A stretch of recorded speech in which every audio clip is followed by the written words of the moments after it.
Does it ever feel like you're a marketing professional just speaking into the void? Well, with LinkedIn ads, you can know you're reaching the right decision makers. You can even target buyers by job title, industry, company, seniority, skills. Wait, did I say job title yet? Get started today and see how you can avoid the void and reach the right buyers with LinkedIn ads. We'll even give you a $100 credit on your next campaign. Get started at linkedin.com/results. Terms and conditions apply. Hello and welcome to episode 259 of the Clean Energy Show. I'm Brian Stockton. I'm James Whittingham. This week, another battery breakthrough in China. This time you can charge an EV in, let's see, I'm sorry, it's already charged 2 minutes ago. Wow. The Chicago Teachers Union has included climate in their latest contract negotiations. The proposals demand paid climate educator positions and an all-electric school bus fleet. They also want to turn all teachers' lounges into discotheques, but you can't have everything. New York Times columnist Thomas L. Friedman just got back from China, and he says we're screwed in a profanity-laced podcast. And since we have a clip from that podcast, we're now a profanity-laced podcast. Seriously, kids, maybe sit this one out. A housing co-op in New York City has gone all-electric far ahead of state deadlines. Too bad it's the building from Only Murders in the Building, and multiple murders are pending. All that and more in this edition of the Clean Energy Show. The Pope's outspoken views on protecting the environment are being remembered tonight as the world marks Earth Day. So the Pope passed away this week, Pope Francis.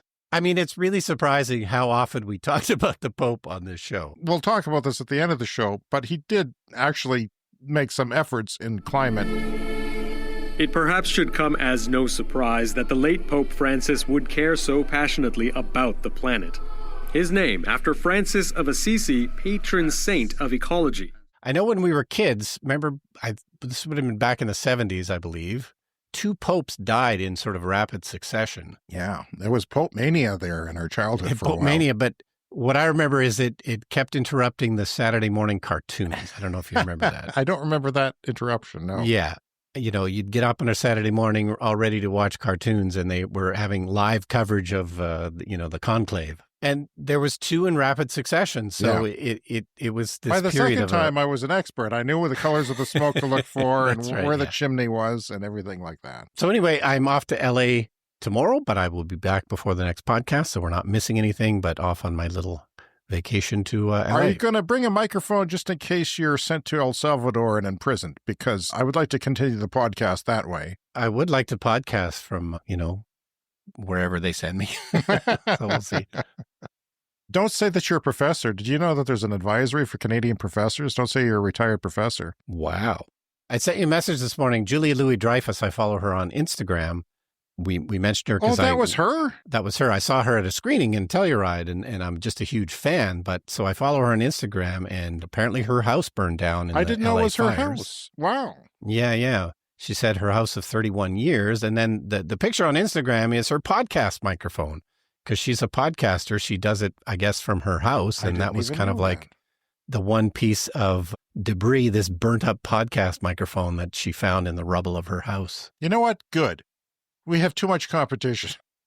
Yeah, that's right. Everybody's got a podcast. Well, somehow I don't think this delayed her schedule at all. I probably didn't delay it. No, she's wealthy and she can come back. Okay. First story here from Canary Media. The Chicago teachers have approved 97% of the members this month. They have this agreement that they've bargained for, and they've added all these climate change provisions in this teacher's contract in Chicago. So they added climate change provisions to their labor contract? Yes, this is part of their negotiations, and it has not actually been approved yet. It still needs to be approved by the Chicago Board of Education. But there's a precedent for this. They're called common good demands, meant to benefit not only the members in the workplace, but the entire community. They had a 2019 contract in which they won several common good items like protections for immigrant students and teachers and affordable housing-related measures. The new contract also guarantees academic freedom. So again, that's sort of considered a common good. And of course, academic freedom's becoming an issue lately in the U.S. and other places. So yeah, like we like to talk about things like, using the courts to progress climate change. You can sue your utility. You can sue your local government for not doing enough on climate. Well, it turns out you can make that part of your labor negotiations as well. So it calls for other things like installing heat pumps and outfitting 30 schools with solar panels if they can get the funding. There is some funding possibilities for this sort of thing. They want an all-electric school bus fleet, and they want all newly constructed schools to be carbon-free. And those last couple, the buses and the buildings, didn't end up in the final contract, but, they're setting the stage for another contract 4 years from now when hopefully those kinds of things will be on the table. So, yeah, it hasn't been approved yet. Yeah, it absolutely makes sense if you want to do a good job. It must be a powerful union, though. I'm thinking, yeah, I couldn't imagine any union that I know of putting those provisions in. You must have some bargaining power there. Exactly, yeah. Large unions do have some bargaining power, and they are planning to use it. Are they talking about upgrading schools with heat pumps? Yes, absolutely. Or just new builds? It's both, though. They want heat pumps in the existing buildings as well. Okay. So I think most buildings that I think of have boilers. What that is, I can't imagine a teacher's union having that much clout. They can't even get classrooms under 1,000 people, these days. No, and we often hear about there's always a shortage of teaching materials, and schools are often strapped for cash. But yeah, I don't know. I thought it bodes well. So that's 25,000 member union, and they want climate educator positions. That's impressive. Yeah. I think that's going to freak out some Republicans. I can see I've based on American politics, if they get rid of that, they'll start, can't have that. That's worse than DEI to them. Yeah, well, we'll try and follow up whether or not this is approved or not, but... Okay. Yeah. So the Canadian Association of University Teachers, a group of independent associations and trade unions that represent 70,000 teachers and other staff at 120 universities and colleges in Canada, issued its updated travel advice on Tuesday. They strongly recommend that academic staff travel to the U.S. only if essential and necessary, the warning reads. The organization said that academics who fall into certain categories should exercise particular caution. Those categories include citizens or residents of a country identified as likely to be subject to a travel ban, yada, yada, yada. They're getting scrutinized. Certainly if you're transgender, that's an issue. Yeah. So I would say you're a retired filmmaker, not a retired academic. Yeah, that's a good. I mean, I am both. Or a full. Well, don't say academic. You'll get. I just think bad things will happen to you at the border. I'm just nervous. I'm nervous about the whole thing. Yeah. I think I would be nervous about going myself, being a radical, a known radical with public posts and a podcaster. You don't say you're a podcaster then. Well, I better not pack the microphone then. Well, there was somebody traveling to Hawaii who said, yeah, I might do some work on my online thing back in Germany, and they deported them to Japan. All right. I have some further understanding of China's dominance here of the clean energy world, and it comes from Thomas L. Friedman. He's one of the main New York Times opinion writers. Now, I followed him probably for 25 years on and off, especially, many years ago, he was the person saying, Germany's going solar and then China's following with. He was kind of one of the few voices around that would give, insight into what's actually going on in the world. And now, of course, we talk about this every week from many sources, but he has been making regular trips to China, and he's come back recently, and I think has a better understanding of what's going on. He wrote a column called I Have Never Been More Afraid for My Country's Future. He wrote this back in April 15th of this year, 2025, so that link is there. You can find it on the New York Times as well. He's the New York Times Foreign Affairs, Globalization, and Technology columnist, and he was on the Ezra Klein show. Ever gotten into Ezra Klein at all? Listened to his podcasts or read his writing at all? But he's a popular guy, too. He was talking about his recent trip to China. I'm going to play a couple clips here. I asked you how your China trip was, and what you said to me basically was, Ezra, you have no idea how screwed we are. What you see, Ezra, when you're there is the product of 30 years of being in the fitness gym. And it kind of works like this. New industry comes along, let's call it solar panels. Every major city in China decides they need a solar panel factory, and the local government subsidizes it, maybe domestically born, maybe partnership with a foreign one, maybe a foreign one. And you end up in a very short period of time, I'm making the number up, but with 75 solar panel companies. They then compete like crazy against each other in the fitness gym, and 5 of them survive. Those 5 are so fit that they can then go global at a price and level of innovation that is very hard for a foreign competitor to deal with, which is why China today basically controls the global solar panel market.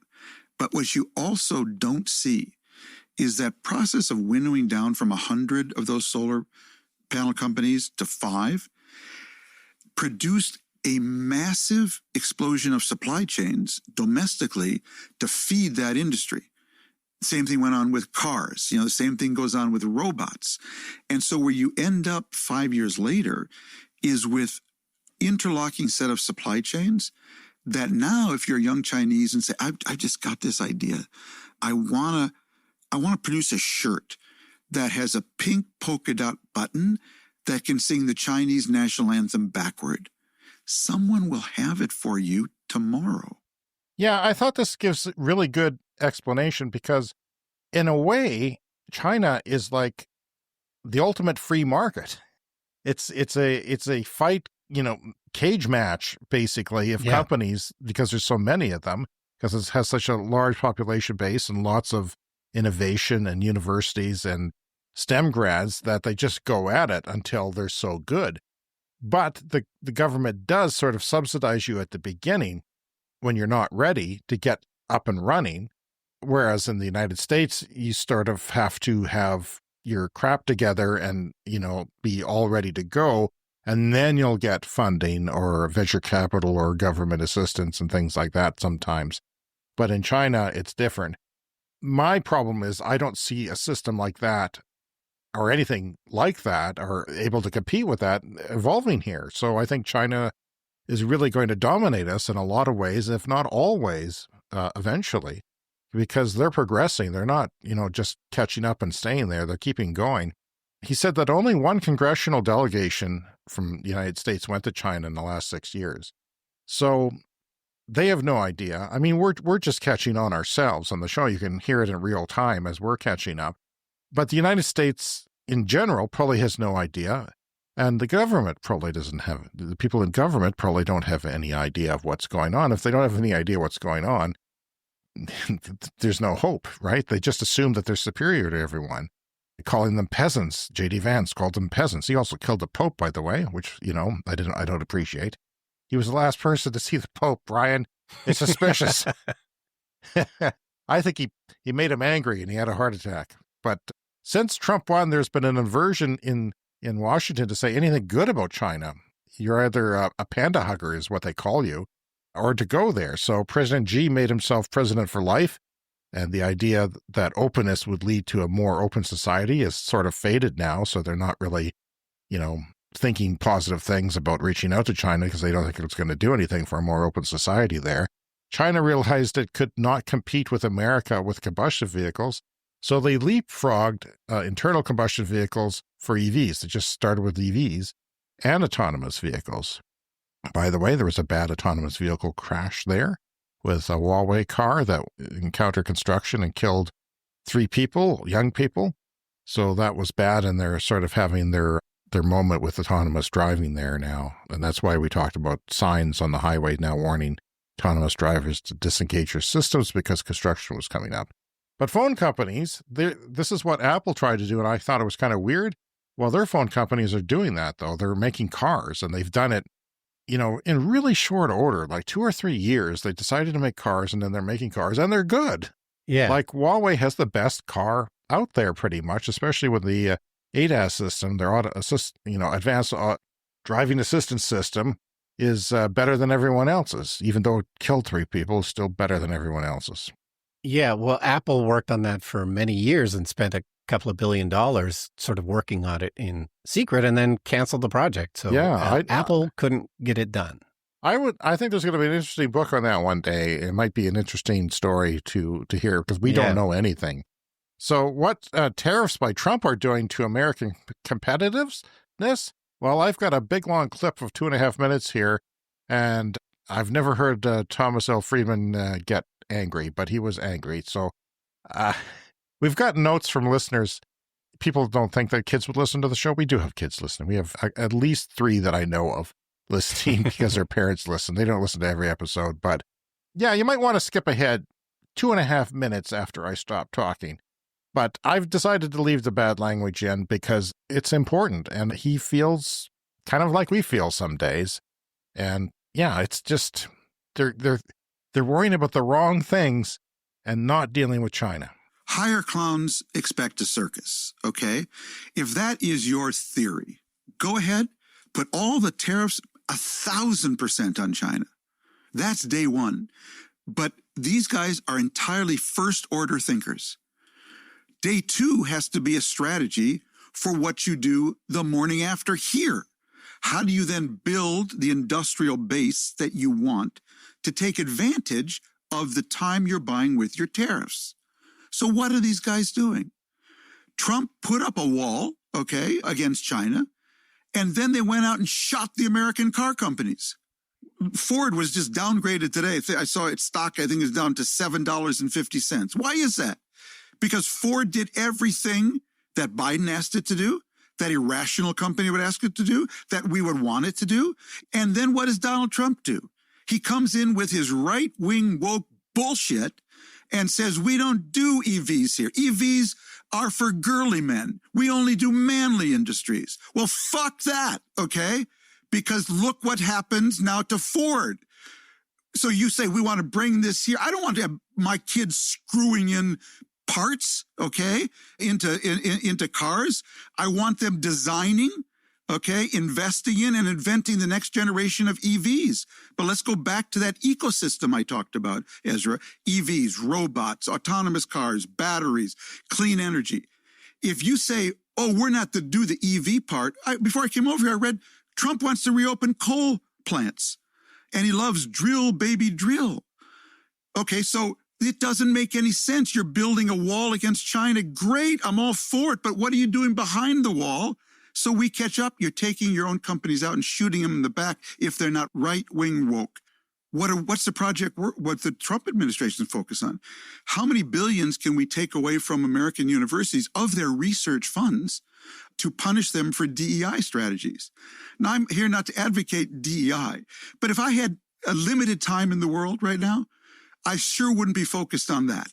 I'd be focused on doubling down on the research capacity of these universities. I'd be doubling down on NIH. What are they doing? They're cutting the budgets of our Crown Gem research facilities. So it's all just bullshit. They're not serious people. They're clowns. Brian, he says what I'm thinking. You know, this China problem in competitiveness is a major problem for North America, for the Western world, because we're not going to be able to compete with this stuff. I think the election of Trump and his policies are probably the worst thing that could have happened to the American car industry. It's not like they're going to start making combustion vehicles because Trump says so, because EVs are dumb, even though his number 2 is, Elon Musk.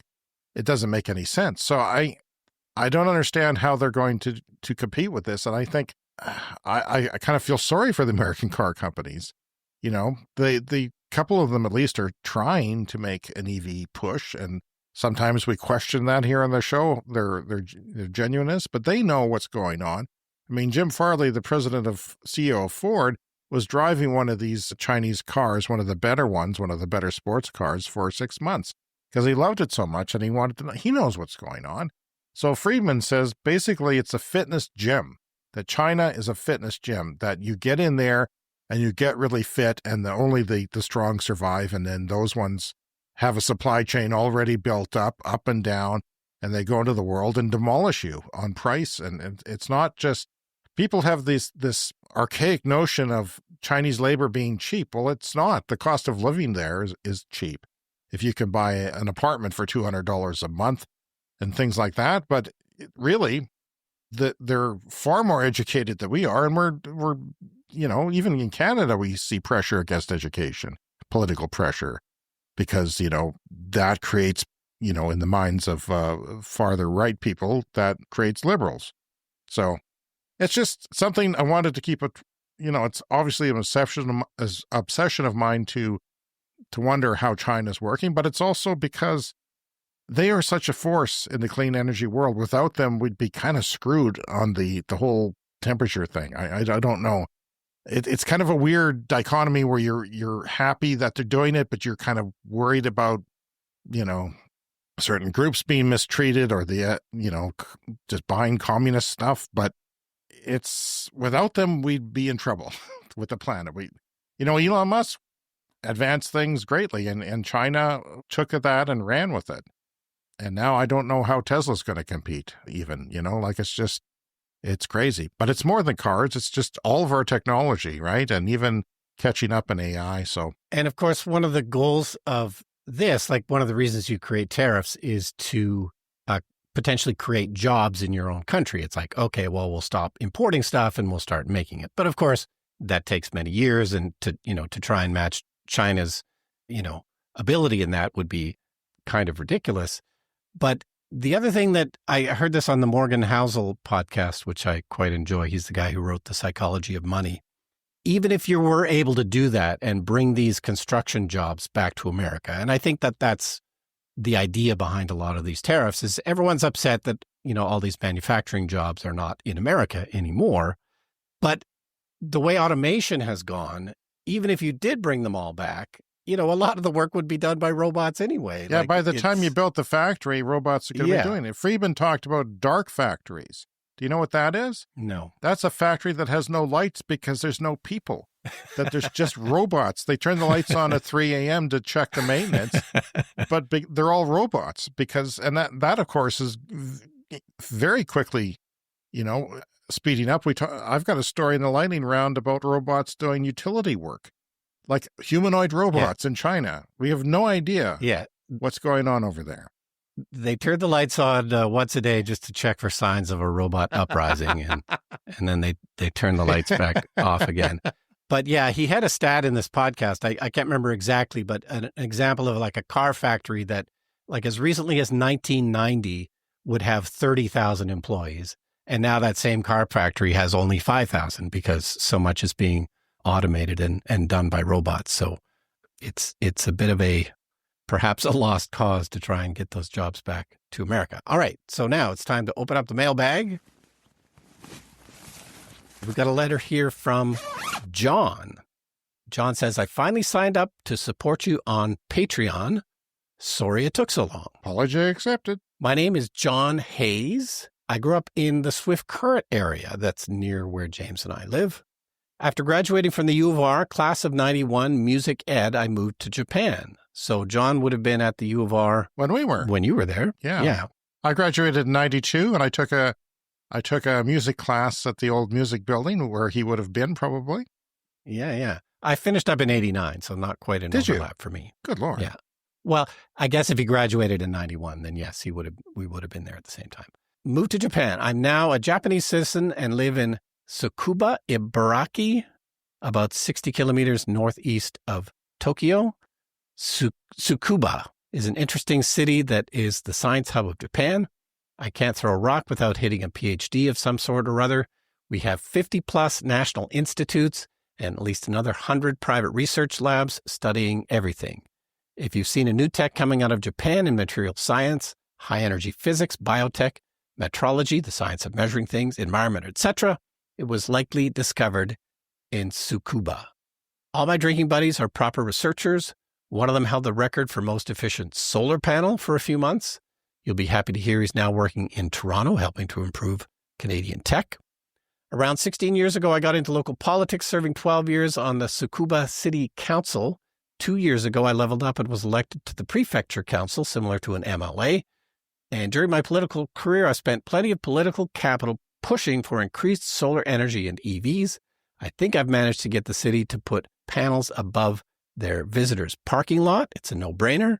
During the summer months, Solar panel roofs not only keep the cars below cooler, they produce electricity. Why isn't everyone doing it? I'm hoping the installation will happen next year. Unfortunately, EVs still seem to be a bridge too far, but I'll keep working on the powers that be. I'll continue reading. Personally, I've been driving a Nissan Leaf since 2014. I replaced my old one last year with a 60 kilowatt-hour Leaf E Plus model, getting a max of 400 kilometers on a full battery. What a difference. I also bought an electric power-assistant bicycle a few years back. What a joy to ride. Your own experiences are near to my own, except we seldom get any snow. Japan claims to have 4 seasons. I only count 3. Well, lucky you. I wanted to let you both know how much I appreciate your podcasts. In this era of doom and gloom, you both are bringing me uplifting information that no one else in my circle seemed to be covering. As a supposed elder of the community, I am tasked with looking into the future and predicting what's to come. For years, I was so overwhelmed with all the darkness that climate change will bring. How does one plan for the apocalypse? A few years ago, someone introduced me to your show. Things have not become rosy, but at least I can see some hope. I also appreciate knowing what's coming down the pipe so I can let my colleagues know. As an aside, I was listening to your April 1st show and heard your report from one of the 2 Michaels. Interestingly, last year at a Canadian embassy event, I was introduced to the diplomat who helped the 2 Michaels get free from China imprisonment. They were 2 Canadians, business people that were detained by China because we detained the CEO of Huawei on behalf of the United States. He's also a grad of the U of R, where Brian and I went to school here in our own city, the University of Regina. Early 80s, I think.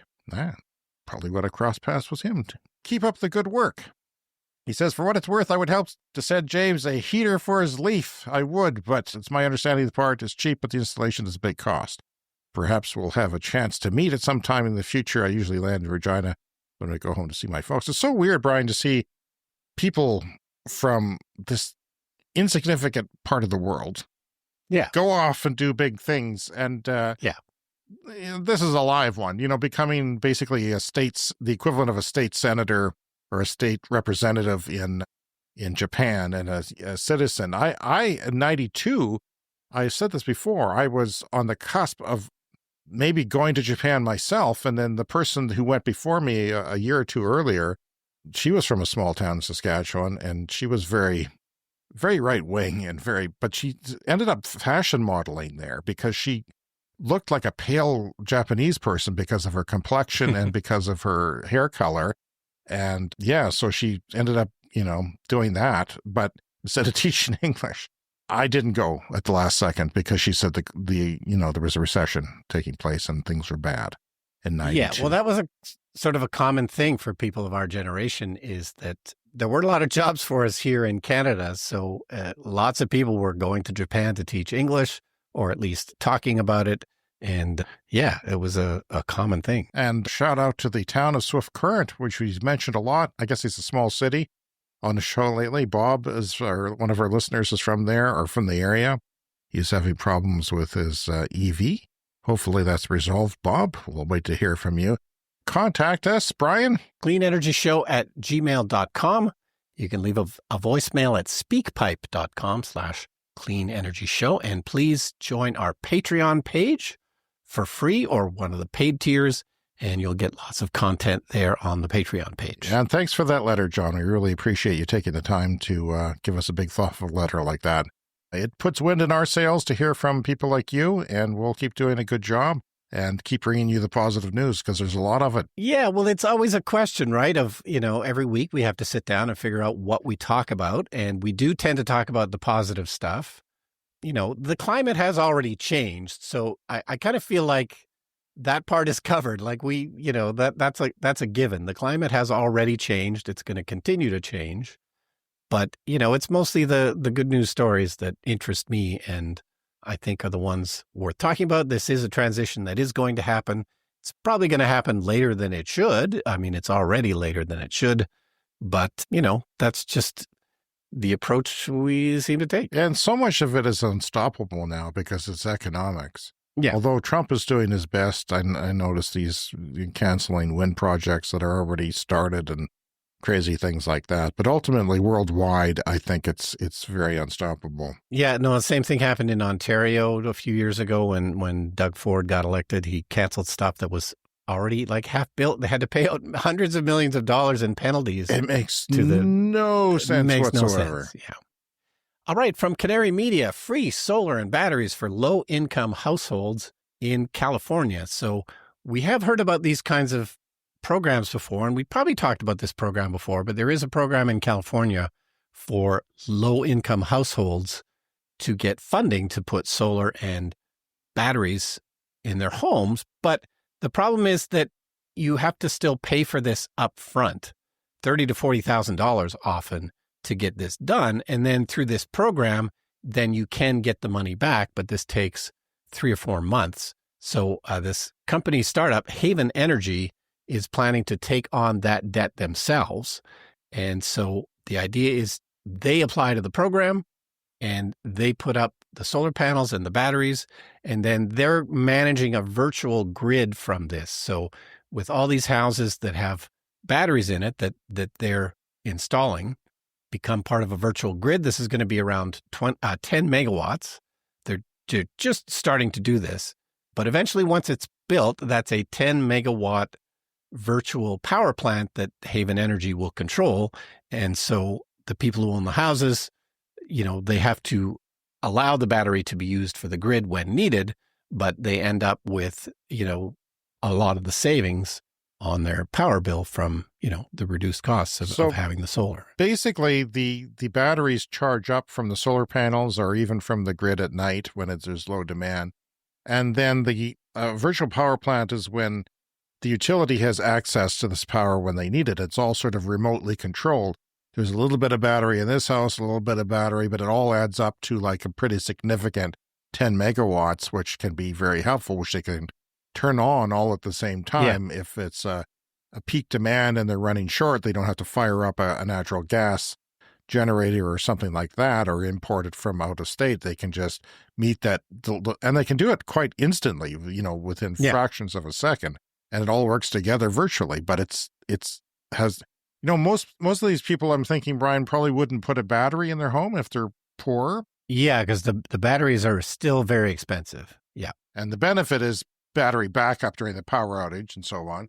They might be able to swing the solar panels if they're low income, or at least front the money for a few months. But to also do the battery, that's where you get to this maybe $30,000 or $40,000 cost, which, that's just going to be too much to float for a few months. But I've always we've heard of other solar companies doing similar things where they pay for the solar panels on your roof. And I think there's been some success with those because, just the simplicity of that, even if you don't make as much money from the solar, the fact that, someone else is handling the installation and everything, it always seemed like a good idea to me. I think there was even an example in California one time where you could lease the solar panels and they would actually take it off your house if you didn't want them. But immediately, basically, all you got from it is a lower power bill.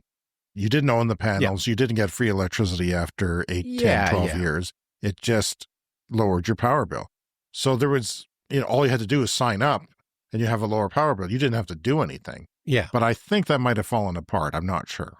Maybe somebody can fill us in. But yeah, this company, Haven Energy, they've run the numbers and they think that this is doable for them to put the cost up front. And, they take their piece of this, the homeowners get their piece of it. And seems like a good idea. So CATL has a new battery breakthrough already. We kind of knew something was coming because they were telling a YouTuber at an auto show, like, don't even pay attention to this battery because we have a much, much better one coming. So we knew something was coming. And it's been about a month since BYD had their big breakthrough, which charged a battery, I think, in 5 minutes for 400 kilometers. Yeah, that was the last big breakthrough we talked about, which, BYD, and it was only about a month ago. Well, this new generation of battery that CATL has, and by the way, CATL is the world's biggest battery maker. BYD is a car company, but they're also the second largest battery maker. They started as a battery maker for cell phones and such back in the late 90s. So they're the biggest one now, and apparently they had to outdo BYD because they have something that charges even faster. Yes, the world's leading supplier of electric vehicle batteries announced on Monday it has developed new technology to produce batteries that are cheaper, lighter, charge faster, perform better in cold conditions, yay for that, Canadian speaking here, and offer longer driving range. While these improvements are still a few years from widespread adoption, they're not far from actually being implemented. They'll be implemented at the end of this calendar year in some vehicles, and they'll make it, potentially electric cars more price and performance competitive with their gasoline counterparts. Because batteries, as we know, are very expensive. They cost about a third of the cost of an EV. And there's a lot of technology in EVs, a lot of technology in cars in general these days, but a third of it is the battery. Auxiliary battery is something that they've also come up with. This is a weird concept. It means that part of the battery is separate from the other part of the battery. And it has a different chemistry. It has no graphite in it. You know that graphite often comes from the Congo, and it's kind of controversial because there's children who are hired to mine that. But this will make it cheaper because the graphite is one of the more expensive critical minerals and things. And they have an energy density that is 60% more by volume, which is crazy. We talk about incremental improvements for batteries and how it's a steady march, but this is a huge leap. Yeah, so this second battery, basically it's not going to be used because the problem when you take the cobalt, or the graphite, out of the battery, is that it charges slower. Right. Yeah, you can't really have this as part of the main battery, but you can have it, say, in reserve for long trips. You can have that battery just sitting there for long trips. So this is a different sort of strategy. So graphite only removed in the auxiliary batteries because it charges slow and it would be used for long drives, but it can also has a big weakness where it can't be charged as much as the ones with normal batteries. So we talk about 1,000 charging cycles for batteries, which means 20 years of ownership, really. It's not like you charge it 20 times. It's from 0 to full, and then it starts to degrade, but it's still useful. Yeah, so like in my electric car, the recommended daily charging is to 80%. That's what Tesla recommends, is you charge it to 80% for sort of daily driving, and then only when you're on a road trip do you charge it to 100. So it sounds like it's a similar kind of thing where you would only engage this other part. The 20% is a totally different battery with different chemistry and, would charge fine at home, but not so much on the road. So here's the big development here. The main batteries are going to charge in 5 minutes and give you 520 kilometers of range, or 320 miles. That is compared to 400 from our last announcement from BYD a month ago. So 5 minutes of charging truly would give you a lot of driving, awful lot of driving. But, that's going to require 1.3 megawatts of charging power, which is crazy. And the other one was 1 megawatt. So, and we don't have those kind of chargers yet. No. So that's another issue. So this is 12C charging. The 12C means that it can charge from 0 to full, or not 0 to full, but typical charge 12 times in an hour, which is 10 to 80% usually. Because you don't go below 10% when you're driving, and you don't go above 80 because it's slow after that. So that's a 5 minute in theory. And the range of these batteries is over 800 kilometers, which I argue is excessive for most applications. Yeah. Because you have a bladder, you have to stop and get a snack and go to the washroom, and it's pretty easy to do in an electric car. You just plug in and walk away, and it charges you. It bills your account based on your car.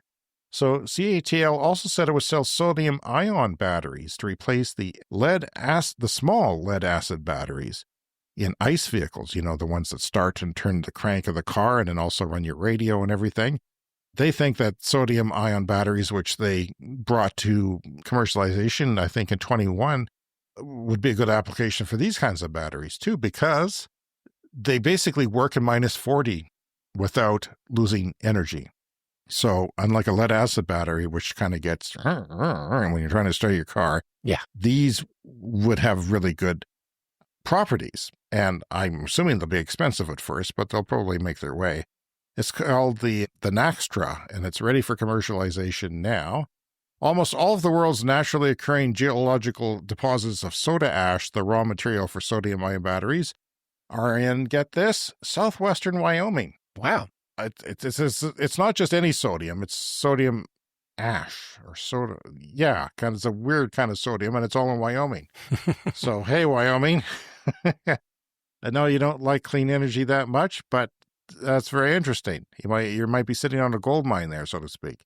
The next generation sodium-ion batteries will be sold starting this year, and CATL was the first to bring them in 2021. They're saying 90% of energy at minus 40. If you let your car battery sit to minus 40, it won't work. It won't work below minus 20 Celsius. So the heaters in the car will heat the batteries to keep them up to at least minus 20 so they're operational. Well, in theory, if you had no heater, and this adds to your electricity costs if you live in a very cold climate. Of course, most people don't, but we do. You could just let it sit there, minus 40, it'll still be 90%. This is insane. It's crazy. And I don't know how long, it's going to be a long time before that trickles here, because most people don't live in such a horrible place that we do. Like it's snowing today. It snowed today. It's so wrong. If they're trying to kill us, the nature is trying to kill us. So CATL founder Robin Zhang took to the stage at the end of the event to remind people that CATL has never defined itself as a battery manufacturer, but a pioneer of clean energy systems. And Clean Technica, the, clean tech blog, offered this analysis. What matters is the constant bleating of anti-EV folks about how they won't buy an electric car unless they can charge it in the same time it takes to fill a gas tank in a combustion vehicle is now so much hot air. A while ago, they said they wouldn't buy an EV if it didn't offer at least 300 miles of range, and that barrier has been broken, shattered, so now the Chicken Littles will need to invent a new reason to disdain electric cars. And I agree, Brian. I think that we don't need to charge a car in 5 minutes. My use scenario, my real world scenario says that 12 would be fine. Yep. And it's cheaper, and you don't have to have such heavy infrastructure. But as long as people out there know that you can charge it in 5 minutes, it shuts them up. Yeah. Shuts them up immediately. Yeah. And of course, my recent road trips have been super short charging times. And I also don't want to drive 10 hours in a day anymore. So that tends to make things simpler as well. So yeah, no reason not to buy an EV if you can charge it in 5 minutes. Now, hopefully people won't wait until these are on the market to buy an EV, because it's still very good now. Yeah. With the charging that you can get now. All right, another one from Canary Media, Manhattan's first housing co-op to electrify heating and cooling. So co-op apartment buildings are quite common in New York City. The board decided in 2023 to swap out the structure's original fossil fuel steam system for large-scale electric heat pumps that provide space heating, cooling, and water heating. The utility and state incentives covered a third of the $2.9 million cost, which doesn't seem so bad for a large apartment building. So this puts the co-op well ahead of the curve in complying with the local Law 97, the city's landmark legislation limiting CO2 emissions from buildings larger than 25,000 square feet. Owners of buildings that overshoot these carbon thresholds face financial penalties. And we've talked about that law before. It's a really innovative law that New York is doing. They know that a lot of the emissions in New York come from buildings, less so because of the density of the population in New York. They don't get as many of their emissions from things like car travel. So if you're going to tackle it, you got to start with buildings. So the law's first reporting deadline is this May 1st, and the 110-unit co-op has hit its emissions reduction targets far ahead of schedule. With the upgrades completed last September, it'll avoid triggering penalties through 2049. So these are yearly penalties that people are going to have to contend with if they don't switch. And, so they've taken matters into their own hands and gotten to it. And we've talked about other such building projects in New York. So I thought this one was interesting. So this is 420 Beekman Hill, and it's switching to all electric for heating, cooling, and water heating. The co-op had originally relied on the local utility Con Edison's direct steam system, which is primarily fed by fossil gas and some fuel oil. And we've talked about this before. Some parts of New York have what's essentially a district heating system where the utility supplies not just electrical and gas, but steam through several sort of interconnected buildings and interconnected pipes. And in the summer, these heat pumps are going to work in reverse, drawing heat from inside the apartments and dumping it outside. And this also allowed them to ditch their absorption chillers, which ran on the same steam system. And this was news to me. I didn't realize that this was a possibility, but you can essentially use the same steam system in the summer for cooling. It's just instead of using electricity you're using heat to create the cooling, if that makes any sense. Yeah, I had to read about this. It says it uses the collection of waste heat from other processes or equipment to drive a thermodynamic process that allows water to be chilled and distributed for HVAC needs in place of conventional refrigerants. Water is usually mixed with either ammonia or lithium bromide, and lithium bromide is the more common one because it's not toxic. We have a lot of engineers listening to this show. Yeah. I'm going to have to get up to speed on that one because we don't have that around here, and I've never heard of it before, and it sounds wacky to me. It sounds... No, and if someone out there understands how this works, please write us a letter. But yeah, absorption chillers, which ran their cooling in the summertime. So I just thought that was super interesting. And I think one of the challenges is going to be, there's going to be so many buildings in New York that are going to need to make these changes. Just having enough people and companies and workers to do all this work, to switch all these buildings over, that's going to be tough. So smart to get on it now. Well, coming up next, it's Lightning Round.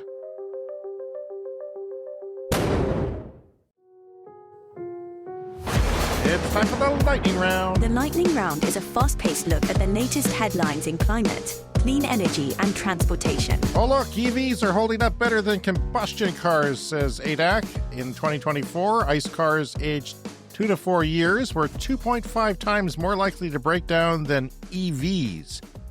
EVs on the road are up 97%. EV breakdowns only 46% up.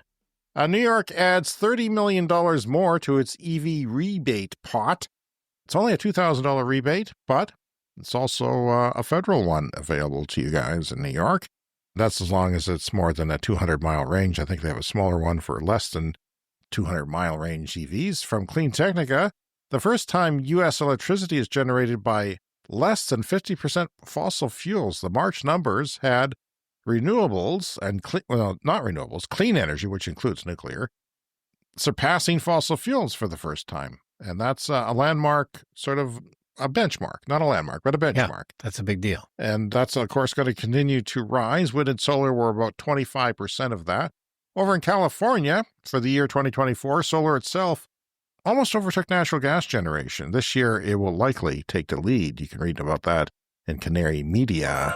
This is a CES Fast Fact. Only 5% of U.S. multifamily housing offers on-site EV charging. That'd be nice if that would get better, Brian. Yeah, it's still a challenge if you live in an apartment to charge an EV. And another CES Fast Fact. A single year of greenhouse gas emissions from tankers carrying LNG from the United States, just tankers that carry LNG, and just for the United States, more than cancels out the annual reductions achieved through driving all electric vehicles on U.S. roads. That's going to change, though. China's coal generation dropped 5% year-on-year in Q1, the first quarter of this year.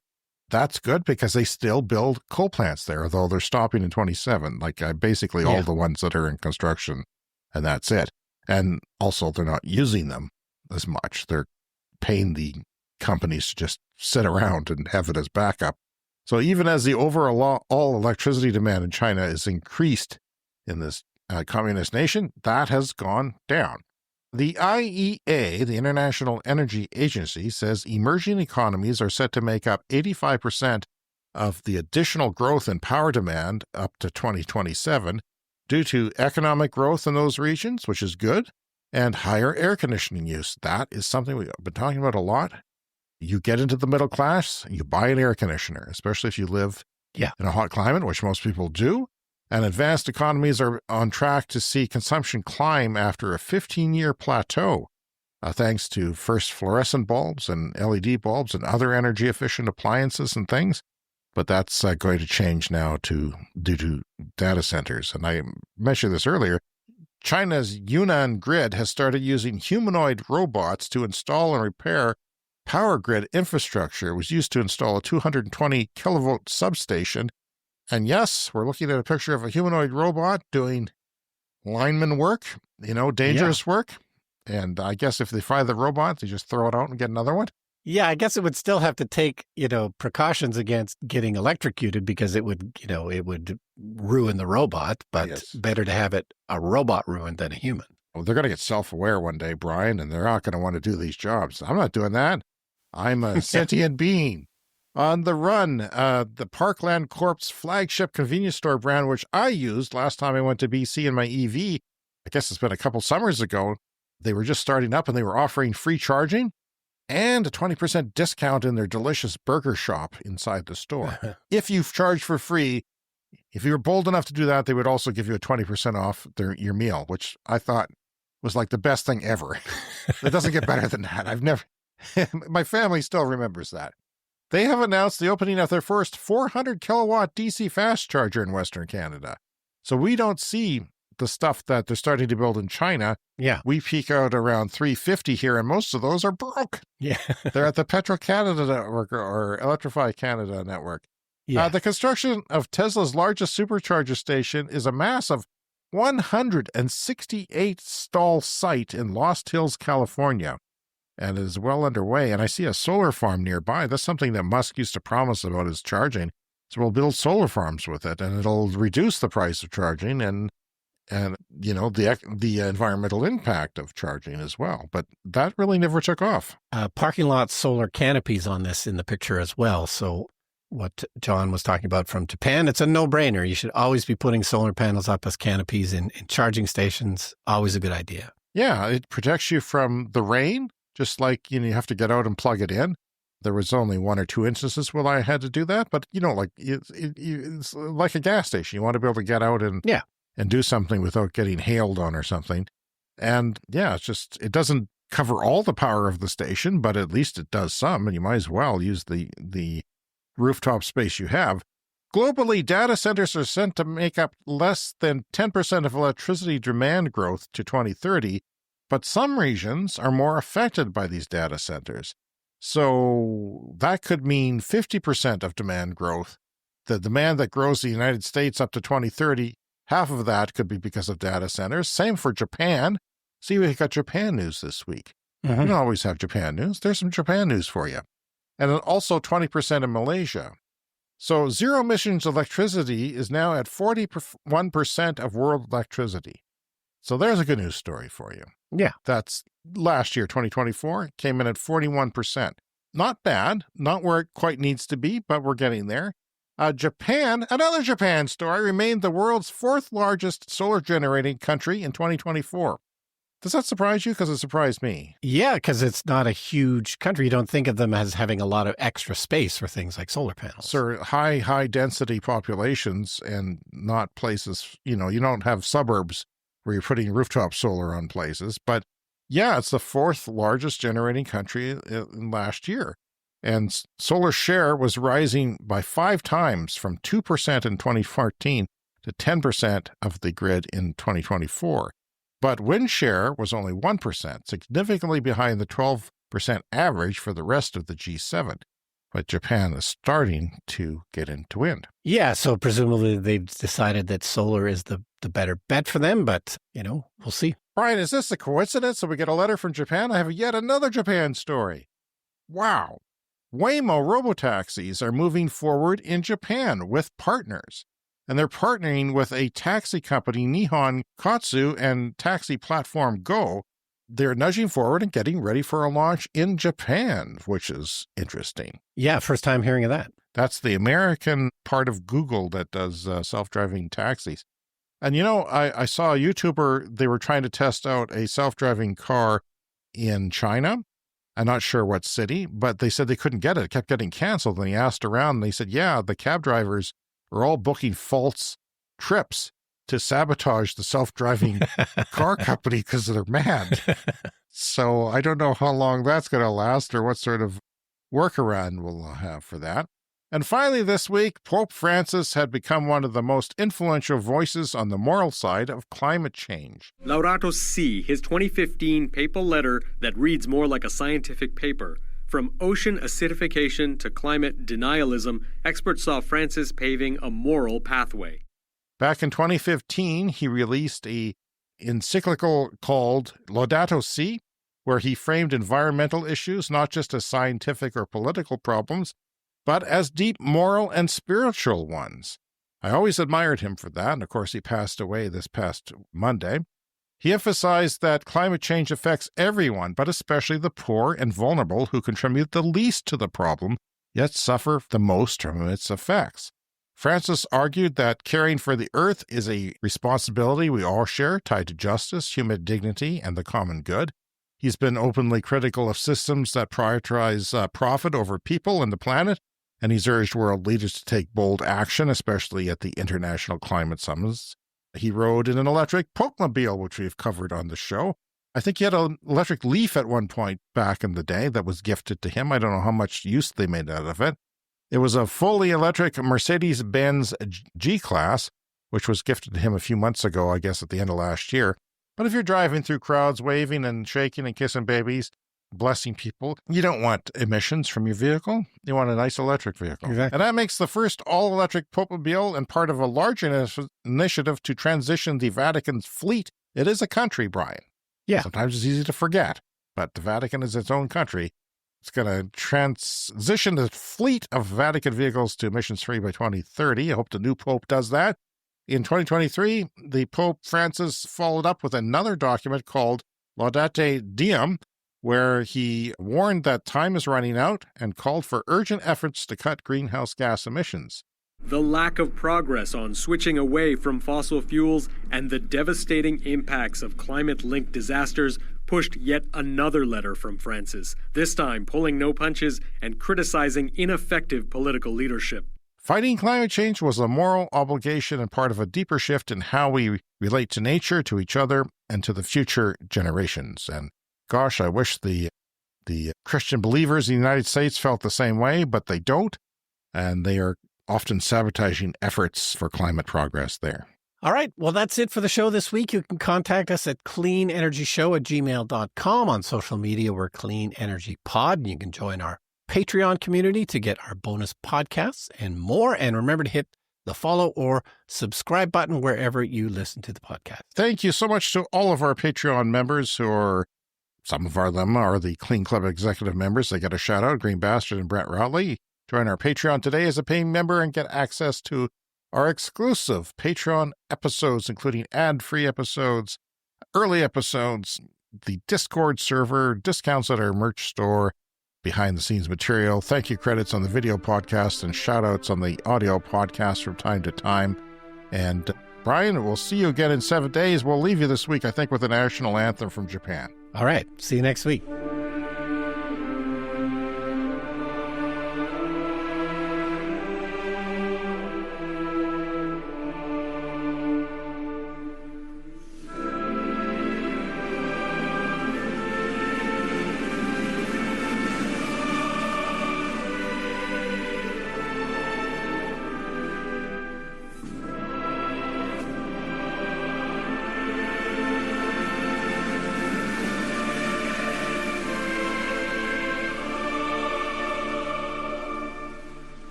Beautiful Anonymous changes each week. It defies genres and expectations. For example, our most recent episode, I talked to a woman who survived a murder attempt by her own son.